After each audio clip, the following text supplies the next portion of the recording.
Hi. நேற்று நான் நினச்சி வச்சுருந்தேன், அதாவது காலையில் ரொம்ப சீக்கிரமாக போய் நம்ம ஓட்டு போட்டுறணும் முதல் ஆளாக அப்படின்னு. ஏன்னா வெயிலும் வந்துடும், கும்பலும் வந்துடும்னு. ஆனால் என்னையை போல தான் எல்லாருமே எங்களோட பூத்துக்கு நினச்சிருக்காங்கன்னு தெரியுது. அந்த வாக்குச்சாவடிக்கு நாங்கள் போகிறதுக்கு முன்னாடியே நிறைய பேர், கிட்டத்தட்ட பாதி பேரே வந்திருந்தாங்க. அப்புறம் க்யூவில் ஒரு அரை மணி நேரம் நின்று எங்களோட ஓட்டை பதிஞ்சோம். 10 வருஷத்துக்கு முன்னாடி ஒரு சின்ன பொண்ணாக பார்த்தேன்.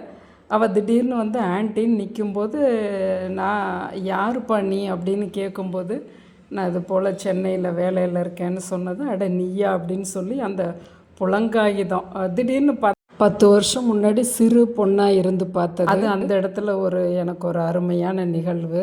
அவளை பற்றின பழைய விஷயங்களை சொல்லும்போது, அவளே ஆன்ட்டி இதெல்லாம் ஞாபகம் வச்சுருக்கீங்களா அப்படின்னு. இன்னும் சில பழைய முகங்களை பார்த்தேன். அதுவுமே மனசுக்கு சந்தோஷமாக இருந்தது. காலையில் வந்து டிஃபன் செஞ்சுட்டு மதியத்துக்கு சிம்பிளாக அரிசியும் பருப்பு சாதம் செய்தேன். நீங்கள்லாம் எப்போ ஓட்டு போட்டீங்க என்னங்கிறத கமெண்ட்டில் எழுதுங்க. காலை வெயிலே எனக்கு அதிகமாக தான் தெரிஞ்சது. நம் சமையலறை என்றும் உயிர்ப்போடு இருக்கட்டும்.